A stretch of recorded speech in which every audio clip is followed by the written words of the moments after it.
All right, joining us today, the man, the myth, the legend, straight from Alabama. It is Auburn Memes. How you doing? We're doing great. We're blessed to be here. Blessed to be number one. Incredible week. Yeah, Minus how's the the game week last been? night. How's the week been? Number one. Great till we went to Missouri. That's Sure. usually for most people going to Missouri. So Yeah, that was a something in the air. It was really cold.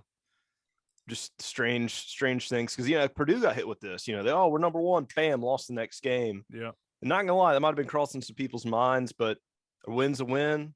A road win is a win. So hey, we're happy. We're still number one. Got a fun matchup against Oklahoma this weekend, so we gotta keep taking care of business. yeah, we asked you to come on today just because not only did you have a terrific week as the number one team in the country, but also our dear compatriot Austin King fell down on the sword that is the Auburn Meme Lords. Can you talk a little bit about your relationship with Austin and how you deep fried him? Yeah, so Austin flew a little close to the sun, and many of those who are new to Auburn Twitter, I don't think they understand exactly how it works sometimes, because the beauty of it is you really just have no idea, like how we being the Auburn folks have no idea how these random tweets become unearthed. But Austin did fall victim to that. And I'm actually trying to pull it up here, unless you guys remember it verbatim. I was just going to read Austin's tweet that he sent to us. But Yeah. I think it was something along the lines of like volume. We talked about this on the podcast, but volume memeing. Okay. On the pod, we discussed the memeing of Auburn. Folks, this really is a stupid meme. Volume memeing won't get you a championship. And this was a meme that was a depiction of the AP Top 25 Auburn at the very top. Most first place votes, just like the week before, but this time in first place. And there was a deep fried LA Dodgers Joe Kelly making the crying face with the laser eyes, which caught Austin and I off guard. I know that, trying to allocate the resources and what that had to do with Auburn. we got Joe Kelly. video. There we go. Hey. Yeah. Yeah, that's it right there for my video people. That's why I did a little delay. I had to pull this up. Did you read it verbatim? Because I got it verbatim now. Yeah. So on the pod, we discussed the memeing of Yep. Auburn. Folks, this is really a stupid meme. Volume memeing won't get you a championship. What actually, it wasn't even the Joe Kelly. It was the you just lost to the Associated Press men's college basketball poll voters. I was just like, wait, what is going on here? So stupid and obnoxious, which was like it was like I have to reply to that. I can't let that go on. Yeah. Mm-hmm. Yeah, and I was just like, what's going on? And then 10 seconds later, I've got like 100 memes replying to me, and all of a sudden I'm just in an absolute war. So as it sits now, this was 3 days ago. We have 159 replies, 34 quote tweets. So quite the ratio. And we explained this. You guys were gracious enough to come jump on a Twitter space with us that night. Yeah, that's like yeah. We describe that as like some people are like, oh man, they're obsessed with you. Like, no, that's like a small appetizer. That's not even an appetizer. That's like the bread we give you, but like a little piece of it at the restaurant. Yeah, it's like a small the free roll. stuff. Mm-hmm. The free stuff. Yeah, the free stuff. That's all this was. Just like a little just to warm your mouth up to Costco a meal. sample. Yeah. I mean, we saw what happened to Missouri in their final tweet. What they probably had, was there like 2,000 responses? I feel like they tweeted that out as the buzzer went off to end the game. They were like, we're getting the hell out of this. They commented, what did they say? They said something along the lines of, we know it's coming. Yeah, we know it's coming. Yeah. So Missouri Twitter, and it's gotten to be the SID departments and the communications people. When we did it to LSU, one of the staff members in their department, director of communications or whatever he was, he actually tweeted a GIF of like to the actual official LSU Twitter account, who I assume was just someone else in their department running it. It just flashed to turn off your phone right before the game ended, because I think that was like, assuming they have notifications turned on, because I think LSU got a couple thousand. The record thus far still Alabama, who their final score tweet is over 5,000 replies. Oh, that's beautiful. Jeez. So And how did this start?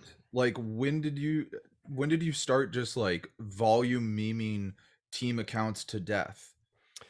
Well, so the volume is what you can speculate on. The memeing itself of just the you just lost to the level of obnoxiousness that's been going on in sports for, it's kind of, where did it start? Probably 4 to 5 years. Okay. Auburn is probably around that time when we started doing it. And when I say we, like, just a few random accounts would do the you just lost to Bruce Pearl, and they play the music with it and everything. And more people started doing it. The volume as it's known now really started this year, but really for the past 2 to 3 seasons, really after the Final Four run, and even with other sports too, like there was definitely, like, I'd say 100 plus typically after every loss, like, of quality, like, replies and memes. And then this year, just more people wanted to get in on it, and it just really took on a life of its own. And a lot of that has to do with, you got robbed of a Final Four run. You got robbed of a NCAA tournament appearance due to COVID cancellation, as well as the SEC. And Auburn had a good team that season as well. Mhm. The next year, you had a young team with a lot of talent, and then you had the NCAA stuff of making Sharif Cooper sit out pretty much half the season. And they had to take the self-imposed ban for the NCAA stuff that was from 2017 that had already seemingly the guy who did it all, Chuck Pearson, has already been in and out of prison for it. Mhm. But the NCAA cloud was still looming. And then this year, the NCAA cloud stuff was cleared, and Bruce built a super team in the offseason. So there's just a lot of pent up basketball. Then to factor on top of all that, Alabama thought what they had was the best season, the best team there ever was last year. And the amount of shit talking coming from across the state was just so unbelievable and so unsustainable. Oh, where are you guys? Postseason ban, y'all suck, and all these, just the homer media just gassing up Alabama. No top 10 team, they're going to be a number 1 seed, and we know how terrible Alabama is this year, and we know how good Auburn is. It's like Auburn people were the only one that saw that one coming. So we're just kind of sitting here twiddling our thumbs, just taking it from the folks across the state. So a lot of things were in that pot, making it simmer over, and we've created a monster because of it, and that's where we are, and we don't plan on stopping. So fueled by hate for Alabama is part of it. Oh, I mean, that's not. It's much bigger than that. As we say, you're not special. You're just next. I like that. I mean, that's what we say to all the teams we play, because Kentucky got a real bad dose of that this past week. Kentucky, especially all the stuff Coach Cal said. I mean, Kentucky thought they were special, and we had to very much let everybody that know, like, no, you're not special. You're just the next team we happen to beat, which you were, on the Missouri, on the Oklahoma, etc. And that was a real tough pill for Kentucky to swallow. They don't like being told they're not special, but they're not. I mean, we're number 1. We're better than you. Check box, next. So that's how that went down. But I mean, the Auburn Alabama rivalry, jump back to that point, is a very, very hostile thing. Oh, is it? I haven't heard anything. Yeah, about I that. probably never heard of it. Yeah, just the news to those who don't know. Greatest rivalry in college sports. I'll fight anybody who wants to try to deny it. But I don't know who would disagree with that. Y'all are wild up down there. There was just a lot of smack talk in basketball last year, and it was just a lot of their fans coming out of the woodwork for a barely above average team that looked good in a very, very bad SEC season as a whole. And I mean, they just thought they were God's gift to basketball. And it was just like, I mean, yeah, y'all had a good season, but like, you've got to look at the big picture. Like, what are other teams around you doing, and what are you guys doing? And it's just like, when people are giving such stupid takes of just not looking at the world around them, and like, just like, oh, we're going to be the number 1 seed next year. It's like, what makes you think it? There was a space they had a few weeks ago, and they were like on the verge of tears, coming to the realization that JD Davison wasn't going to be a one and done. Like, they all legitimately, like, these were the type of things that they were just believing that their program was. So just to be here and just see the sadness in their eyes of kind of realization, like, oh man, like, Auburn is what we thought we were going to be, is like, that's a drug for us down here. So yeah, that's one of the many, it's not the only reason, but it's one of many things that is really enjoyable about this season. Right. But as we have to mention, we have to plug, like, Alabama is not special. They're just a team we already beat and got to beat again.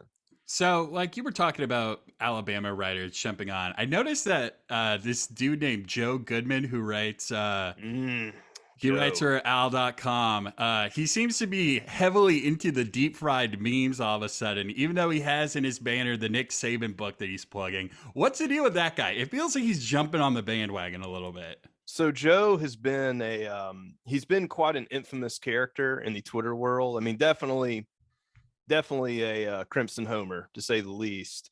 And him and Auburn Twitter have been going at it for years. I mean, Joe Goodman is quite the infamous character, and like I said, I mean, the online battles between him and Auburn are just something else. So it's funny that I apologize, my dog's barking at a jogger. So hold on one second, I'm gonna mute this. You're all good. All right, sorry. I hope your viewers enjoyed that. But hey, he's just an infamous character who everybody's been just getting at for years and years. And now it's just he's really flipped the script of jumping kind of on board with the basketball and the meme culture and almost just like kind of making it a bit, because it got very hostile last fall when Goodman took some very, very hard stances on Coach Harson's very, I guess you could say, vague approach to talking about vaccination status of himself and players on the team, of just very much be like, hey, it's a private thing, we're just not going to comment on it, which, I mean, he has the right to do, and that's really all he said. That rubbed a lot of people the wrong way, and Goodman was one of those people. So that is really when hostilities in recent months got really high, to where it was like more than just poking the bear, it got kind of personal. So with that being said, it's really funny to see him kind of jumping side to the Auburn Twitter of kind of like the anti-hero class clown per se of it. So there's just a lot of crazy background there, and seeing him sort of embrace the ride is pretty funny. And I think it's kind of, if he's doing it right, he's evolving into this guy that's like, we love to hate you person. And it's a little bit more friendly and getting to be both sides. So it's good that the hostility has drained both ways. But him being in this whole mix, to me, is just always really funny. And he's a fun guy to engage with. We had him in a space a few weeks ago, and Auburn people really let him have it, and he just kind of took it and ran with the bit. So it's just, I think it kind of goes back to what we were saying earlier with how hostile that rivalry can be.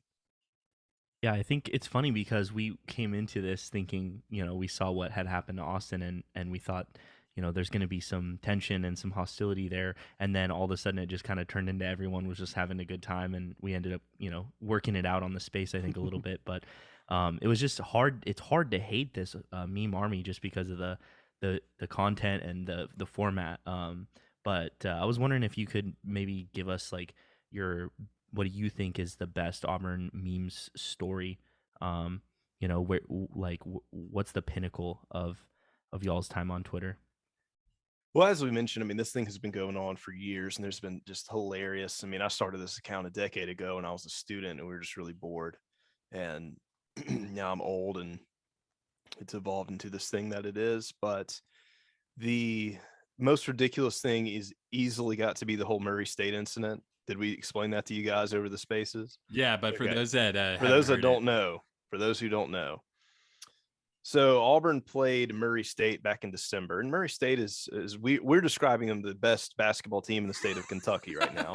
100%. So yeah, I mean, that was actually before we played Kentucky this past weekend. I didn't know there was any other basketball schools in Kentucky aside from Murray State.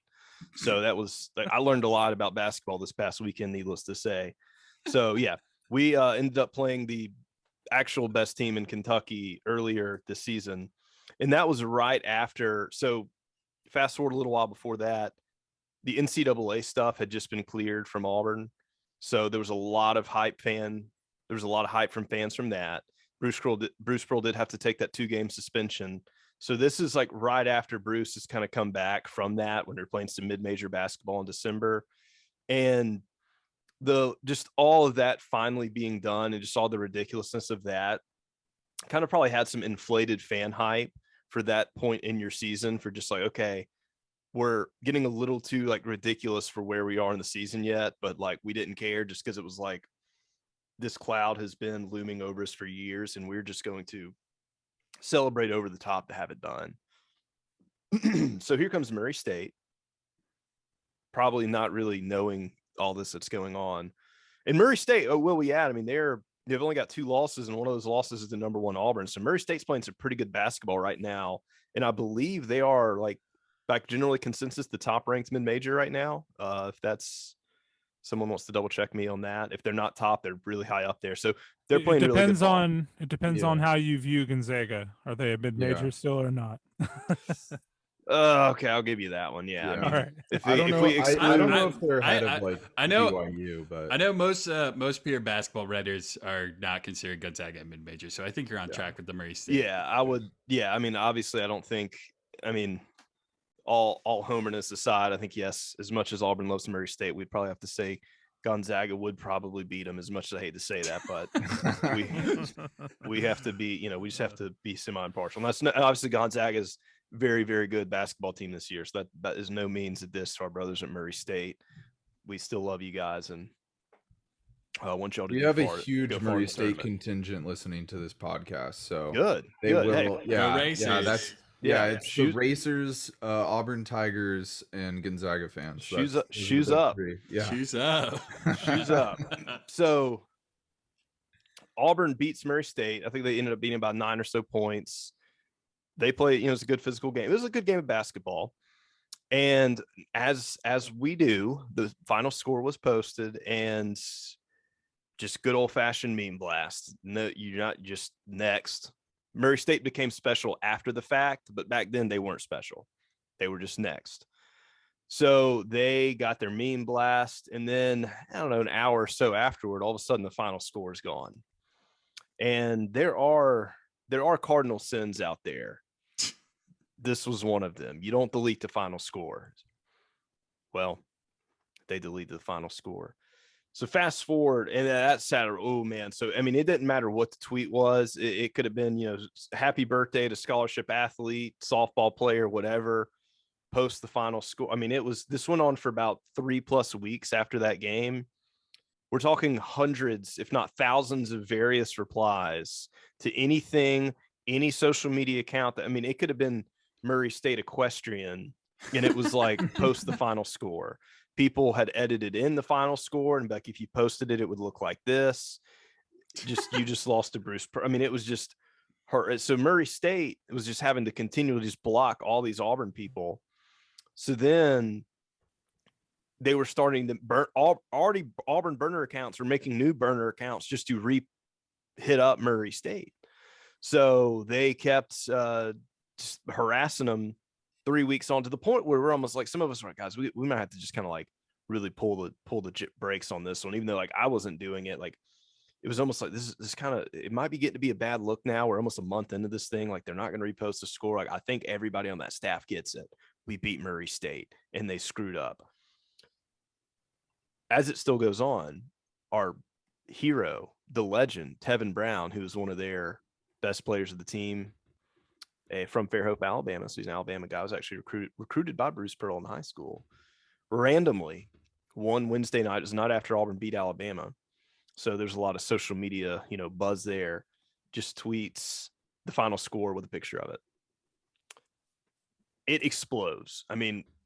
Within minutes, that tweet is everywhere. Tevin is now a folklore meme. He's getting meme blasted, but in a positive way.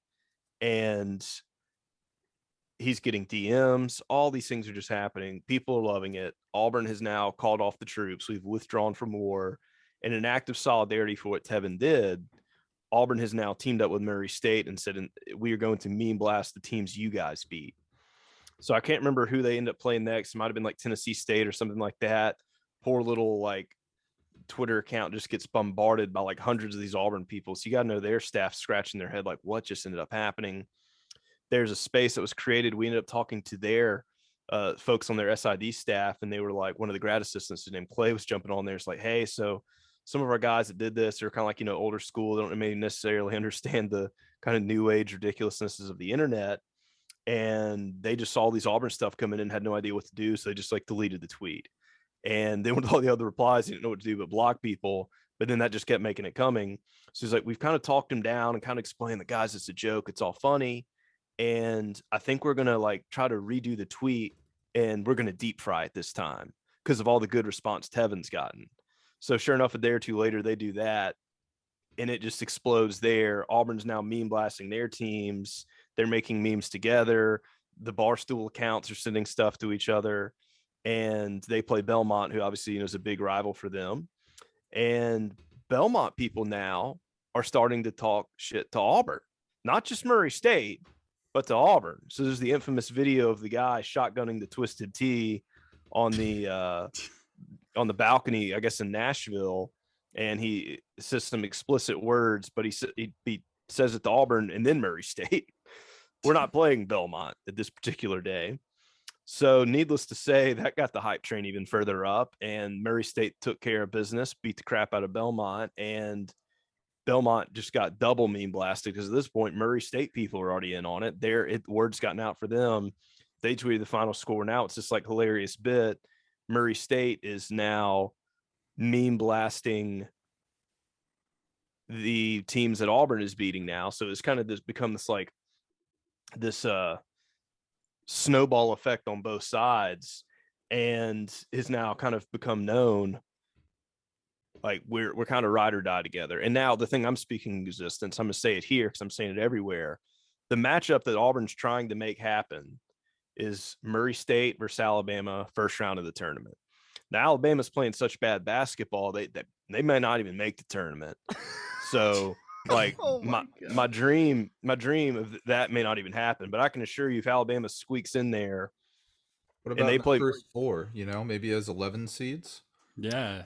well, we were thinking the 5-12 matchup might happen with Alabama being the 5 and Murray being the 12, and there were some projections that could happen. But I mean, at this point, like Alabama, if they'd be lucky, they get a 16 next to their name, how bad they're playing. So if Alabama loses to Murray State in the first round of the NCAA tournament, y'all will not begin to know what meme blasting even is, because that would be the funniest ending to the funniest story ever. So y'all asked about the funniest story. It's Murray State. What I'm telling you guys is it's not over. When Alabama beats Murray State in the tournament, then it's over with the best fairy tale ending we could have ever hoped for. Manifesting. I love your manifesting. I'm speaking it into existence. Tweets. Okay, I got to ask, what would be more important to you? That happening and Murray State beating Alabama in the first round, or Auburn making a Final Four? Oh, I mean, it's Auburn first. I mean, okay, good. Yeah. I mean, the Murray State stuff is hilarious. Alabama losing in anything is hilarious. Like, you take both of those things, like you get just double hilarity.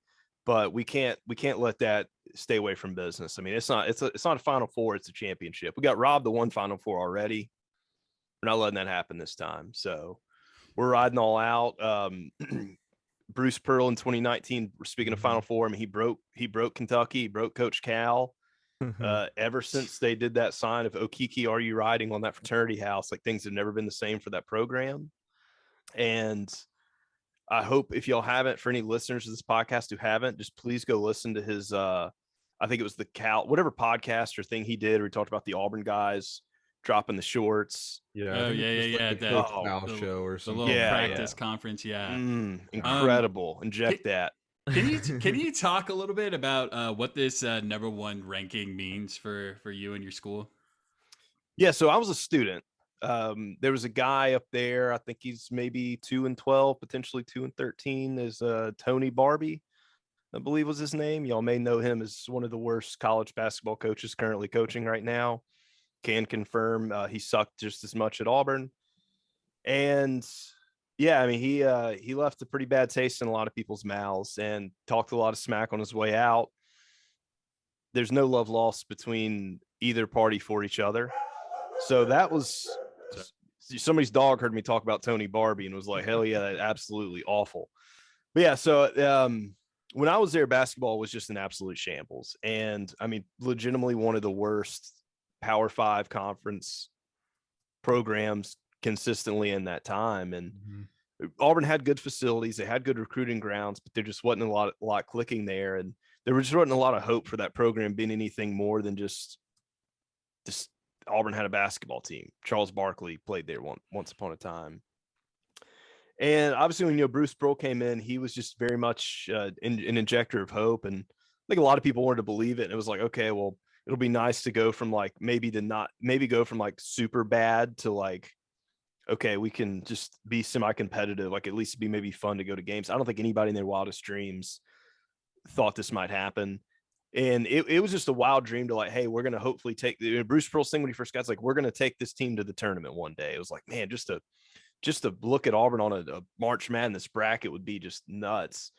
And to say that in that short amount of time to go to a Final Four, I think was beyond anybody's wildest dreams. And to compete and to keep having a team in a program that had that type of recruits and that type of a skill to be consistently considered one of the best teams in the country.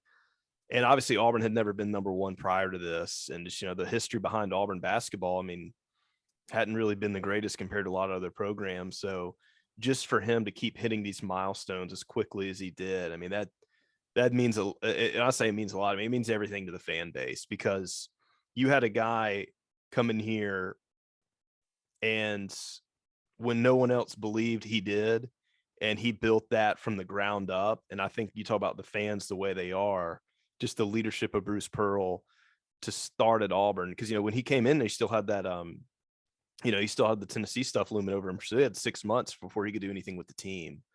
So it was just every student organization, every event that Auburn was doing that he could crash or he could host, he was doing it because to get the students to buy in first. And he was just so present. He was selling that dream so hard from day one. And that was when I was finishing up my time at Auburn. So, I mean, I saw this with my own eyes. And like I said, I mean, he was everywhere when he first got down there. So just to see where that was and just know that he started that from the ground up, and now like this is the rewards that we're reaping from this. Like I said, it meant everything. And it's not just, I mean, it is like, yes, being the best and being acknowledged for that. I mean, obviously so much credit goes to the coaches and of course the guys on this team for how hard they've worked for that. But just seeing it from fans who just remember what that climb was like. I mean, it's just a really cool thing to see and be a part of, and just to feel like you really, were there with them for the whole ride. So I wanted to ask, recently in the last couple of days, we've gotten some question, or well, we haven't gotten questions, but there's been some questions on Twitter about Bruce Pearl's supposed interest in Louisville, or Louisville's supposed interest in Bruce Pearl with their coaching change. In your opinion, what would Auburn need to do to keep Bruce Pearl next season? We're actually going to be having a space about that tonight to kind of explain all of that in. And if you're doing things right in whatever sport you are, if you're a coach, there's always going to be rumors or people that want you. I mean, I think even after the 2020 season, Nick Saban might jump to the NFL, which obviously that's not going to happen, but the rumors are always going to be out there, whether they're real or manufactured. Bruce Pearl doing what he's doing, it's going to cause the rumor. There have been programs right now who aren't in the best of shape that had way better resources than Auburn had when Bruce Pearl came to Auburn, who wouldn't take much to kickstart those versus the insane uphill battle Bruce had. And I'm sure this program's like, man, what he did there was so little, we've got so much more to offer. What kind of dynasty could this bring about? So naturally that's going to bring eyes looking to it. And so you're just asking what Auburn can do to keep him around? Yeah, so like monetarily, salary wise, I think he's at like what, $4 million a year right now at Auburn. Yeah, it's like it's between 3 and 4. So that's obviously the biggest thing is, and Bruce is a selfless guy. So the first thing he's going to want to do, part of that too, it's not just get him a little bit more money, which they're working on. I'll get to that in a second. His assistants and his staff, his guys, the folks that are behind the scenes, like he wants all those people taken care of too. So he's not going to just take all the check and just watch them get the crumbs. I mean, it's going to be a top to bottom thing. And he knows just how important everybody's role is in all this. I mean, Bruce knows he is the guy just because of how his personality is, of how it gravitates to him. But he's not one of those guys that wants it to be all about him. And that's when you really kind of get to know the program, that becomes very evident in just the things he does and how he presents himself. So that's the big thing. The other thing is Auburn's arena was built about, I think they started playing games there in 2010, so roughly 12, 13 years ago. And since then, we haven't really seen any other basketball facilities or additions. So the thing that they're working on too is trying to get a basketball only facility to have practice and resources and other things for them, which I mean, I think at this point is well deserved.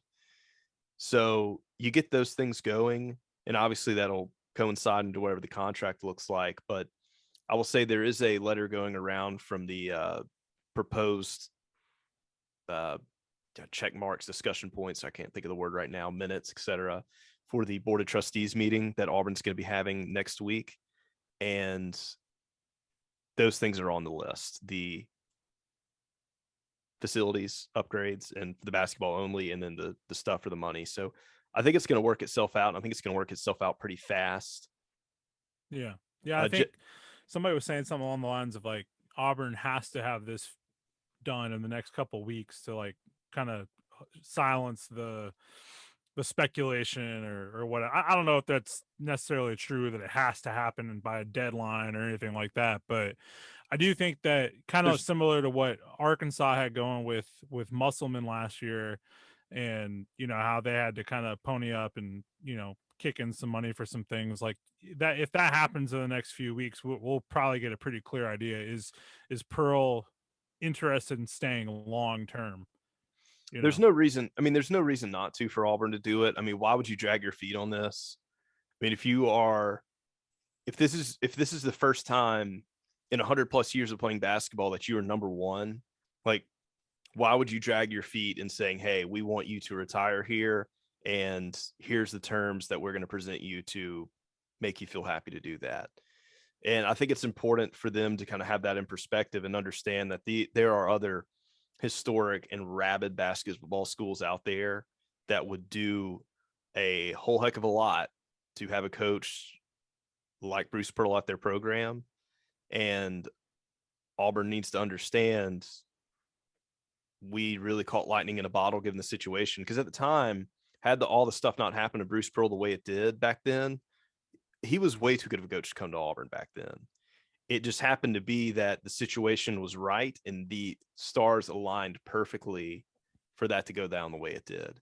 So yeah, now Auburn can probably say, hey, we're in a position to where we could warrant having a top tier coach, but not back then. So Bruce took a chance on Auburn, and given the situation, I mean, Auburn did take a chance on Bruce, and that'll be really interesting to see kind of what ends up happening with Pitino, given that whole deal is like, are there going to be some other schools that are kind of down in the pits? So like, you know what, we're going to go find a top tier coach that's kind of been down on some hard times to see if, because we've got nothing to lose type situation. But I think all that's going to happen. It's in the works of happening now. And I think the time pertinency is very important, because I do think they need to realize, like, if there's not positive chatter of that happening, other schools are going to move in. Now, is Bruce going to use that to his leverage? Yeah. But should he? Absolutely. Because it needs to be very understood to the people who are signing those checks and making those decisions. Like, hey, like, I love the school and I love to be here, but there needs to be a reward, because look at what these other guys are getting. I mean, would you make Nick Saban the 10th highest paid football coach in the nation? No. Like, do you think anybody's a better football coach than him in the nation? No. So his pay should reflect that, as should Bruce's. So Auburn will get that taken care of. I didn't know that Auburn fans had that much respect for Nick Saban. That's tight. I guess I mean, you hate him, but you got to respect him. That's fair. That's very reasonable. I appreciate that. To close this out, we were thinking about sharing some of the memes that we've been cooking in the lab. Okay. Would you be down to rate these memes? 100%. Yeah, these are the ones you guys made? Yeah. Yeah, these are some memes that we made. All right, let's check them out.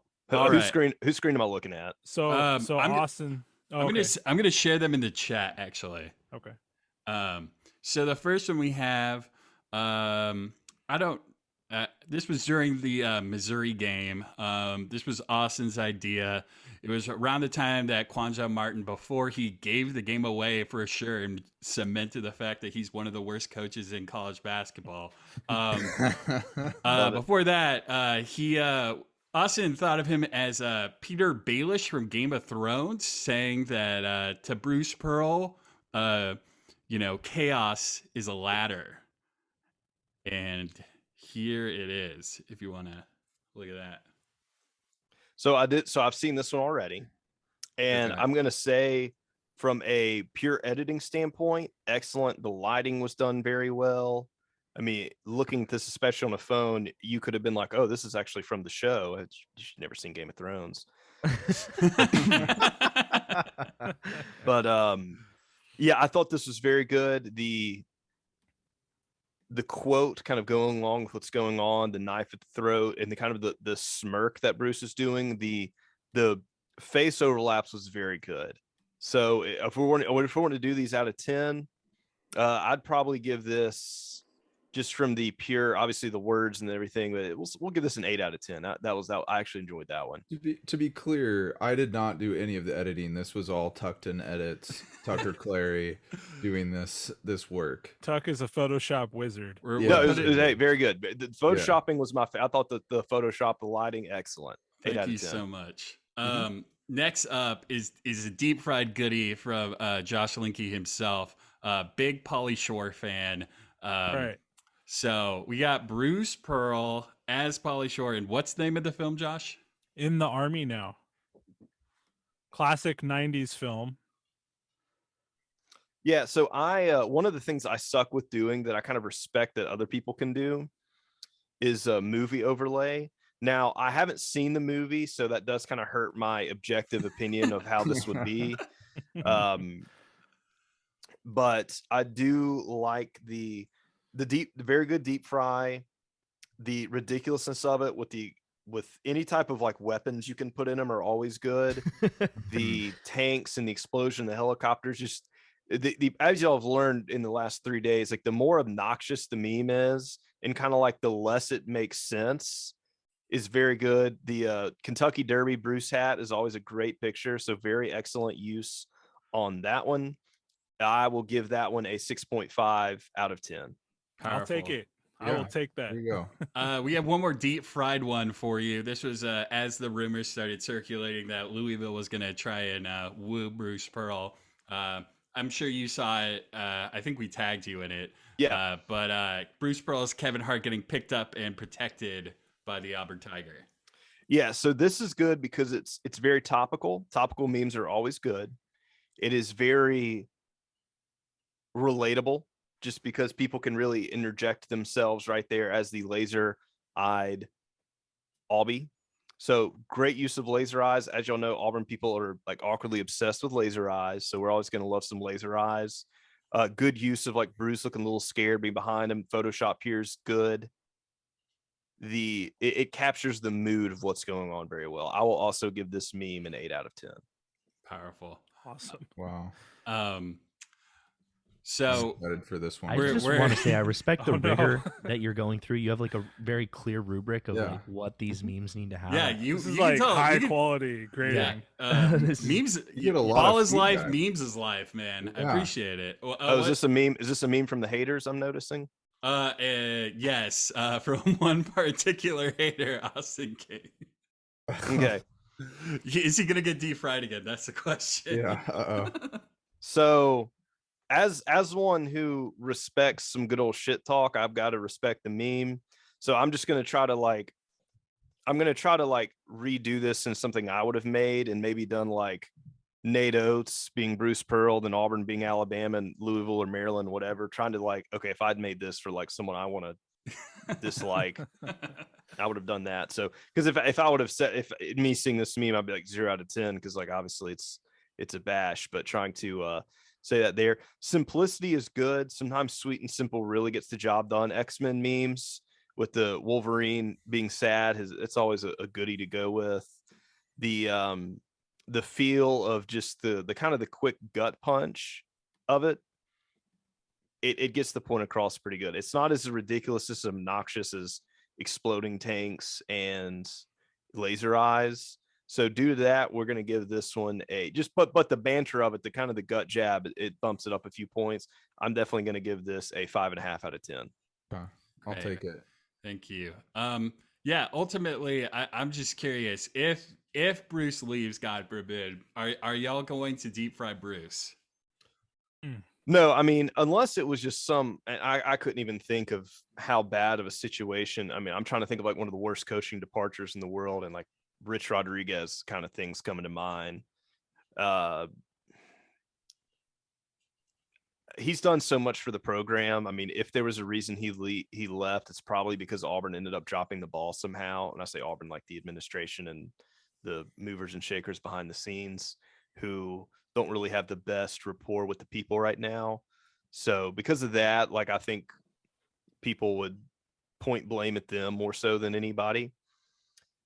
It would be tough if it were to have happened, but I mean, given how much he did for the program and how much he's done, like, people aren't going to hate the guy. That's going to be next to impossible. I mean, if anybody, let's put it this way, if anybody did try to just say something, unless he just came out and went full Tony Barbie with it and was like, man, Auburn's the worst job I've ever had, thank God I'm out of there. Like, no one should have anything but incredible things to say and remember him by.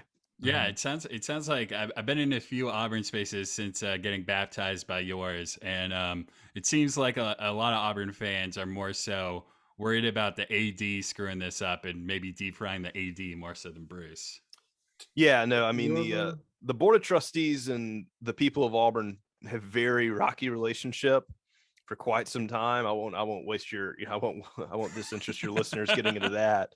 But needless to say, there's plenty of people who are like, yep, they probably screwed that one up, like they've screwed up many things before. I did want to ask Austin this. I don't know if he was addressing this now or going to address it later in the episode. Like, what was it like for you being on the other side of getting it was honestly, like, at first I was like, wait, what is happening? And then people were like kind of being mean, and then all of a sudden it just switched to like really, really stupid and obnoxious, like, deep fried memes, which were hilarious. And then it just like blew up my phone completely. Like, I was just getting like I probably had at least like 1,000 notifications when you combine like quote tweets, retweets, likes of all of them. Like, it was at least a couple, probably 1,000 notifications, to the point. Yeah, to the point where, like, when I was on the spaces with you, I kept getting booted every like 5 minutes because I think my Twitter app just like couldn't handle all of the notifications that I was getting. So I was just cutting in and out of the spaces the whole time. It's very, very cathartic experience getting blasted. Y'all literally deep fried his phone. Like, you hit him so pretty hard much that his equipment went down. So okay, so let me ask you. I'm interviewing my podcast. I'm interviewing Austin. You're the meme lord now. Yeah. Right, finger point. What was going through your head when you originally sent that tweet? Were you kind of like, I'm gonna get one over on these Auburn guys? Like, when you originally said that, like, I literally go just Zags, or what was it? I literally just saw it. Like, it wasn't even, it was just a suggested tweet to me, and I just saw it and I was like, oh, we talked about this. This is a really dumb meme. And then I was like, I, just have people that are Gonzaga fans follow me, didn't think anything of it. And I was just like, oh, I'm just going to fire this off. Had no clue that was going to happen. Definitely wasn't like clout chasing or getting like ready to get dusted up by the Auburn army. I was just like, oh, we talked about this on the podcast. This is like a good thing to quote tweet. And yeah, and then, then it all happened. Then I got deep fried. And then I realized I needed to just lean into it and embrace the hate. That's what you gotta do. Yeah, and then when someone made my like profile photo with like clown with like the basically like the Joker like face, I was just like, all right, I gotta definitely make that my profile picture, and I need to fire back with a funnier meme that's not so the cocaine, which we need to talk about. Elmo cocaine, which that was where I came back in the picture. Yeah. So I think, and that's, as you mentioned earlier with the original meme from Drunk Albie, who's a Auburn Twitter legend himself. You interacted with one of the Mount Rushmores of Auburn Twitter. Yeah. So you see these memes originally, and I think that's what surprises people. They're like, oh wow, they're so stupid. But now, as you've learned, y'all are cultured now. Yeah, Yes. The stupider the meme actually is, like the better it is. Like you understand art now. Yeah, Yeah. I think And my that- favorite meme is like the Wendell Greenland meme. Like that is just so absurdly dumb and innocuous. It's Mhm. beautiful.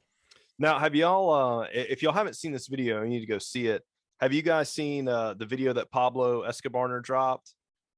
No. Oh man, if you want to get some good gut laughs about dissing of Coach Cal, so yeah, just check out the latest video he did Is that the shorts one? with the one in Spanish. Oh yeah. I did see this. Okay.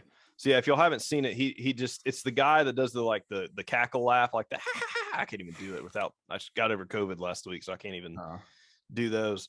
But it's the guy that does that ridiculous laugh, and he ad-libbed all of the extra dialogue. Like he did the text dialogue. This guy right here. Y'all can see that. Yeah. Yeah, that's a great format. Laughs Yeah. in blue blood. Classic. So he basically does it. It's from an interview. Yeah. Cool. So I will I'll read a few excerpts from this. Oh, will it fast forward? In the post-game press conference, he was very dismissive of the Auburn atmosphere. So Kentucky beat writers started their peddling. And then lots of laughter and blue blood. The Kentucky Twitter account has almost 1 million followers, and this is the most engagement they've ever gotten on one tweet. Anyway, it's about a 2-minute video. Would recommend everybody watching that. Yeah, we'll throw it onto this video when we post it. If we'll clear it with him. And some user on Reddit, Auburn Reddit, named Colrag, has been doing these old school like 90s WWE wrestling with Stone Cold Austin being Auburn Twitter. He's done 2 of those videos that are out there, just recaptioning them with Jesse Newell kind of being the villain. Absolutely, like, even if you don't follow Auburn, they're just absolutely hilarious. So there's some incredible content creators out there who, like, just, it doesn't matter how bad your day's being, if you watch the stuff, you're like, man, that's pretty funny stuff. So yeah, absolutely. Well, thank you so much, the meme lord, Ray Meme Stereo, international meme man of mystery, Auburn Memes, for coming on to the podcast today.